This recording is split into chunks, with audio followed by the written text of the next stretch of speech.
کہ اب تو بیدار ہو جائے، اب تو اس بات کا احساس ہو جائے، اب تو اس بات کے لیے تیار ہو جائے۔ اب اگر وہ اس وقت خاموش رہے تو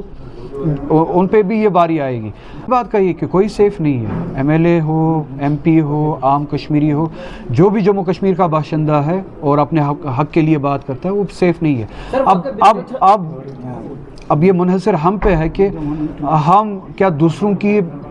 بربادی کا تماشا دیکھیں کہ دوسروں کے اوپر پی ایس اے لگ رہا ہے اور ہم تماشا دیکھیں، دوسرے قید خانوں میں ہم تماشا دیکھیں، اور یہ مصیبت ایک روز ہمارے سر پہ بھی آئے گی، یا ہم پرو ایکٹیو ہو کے ایک دوسرے کے لیے کھڑے ہو جائیں اور اس رجیم کے خلاف لڑے اور اس پی ایس اے رجیم کے خلاف لڑے۔ آج ایک ایم ایل اے پہ، کل ایک عام شہری پہ، پرسوں ایم پی پہ، کسی دن کسی اور پہ، یہ ہم سبھی پہ آنا ہے، اور یہ تبھی رکے گا جب ہم سبھی ہمت کر کے اس کے خلاف لڑیں گے۔ جنہیں ہم نے اعتماد دیا تھا وہ شاید ابھی بھی سمجھ نہیں رہے، جن کو ہم نے ووٹ کے ذریعے اعتماد دیا تھا کہ اس رجیم کے ذریعے، اس رجیم کے خلاف لڑے، وہ شاید ابھی بھی اس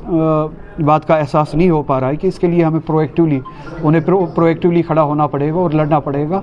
تو میں آپ کے ذریعے ان تک بھی یہ بات پہنچاؤں گا کہ اب تو بیدار ہو جائے، اب تو اس بات کا احساس ہو جائے، اب تو اس بات کے لیے تیار ہو جائے۔ اب اگر وہ اس وقت خاموش رہے تو ان پہ بھی یہ باری آئے گی، اگر وہ نہ ہوئے تو ہم سبھی کو اس کے لیے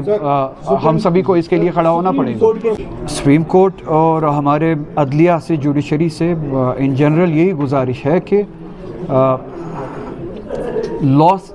سب پہ اپلیکیبل ہونا چاہیے ایک ہی پیمانے پہ۔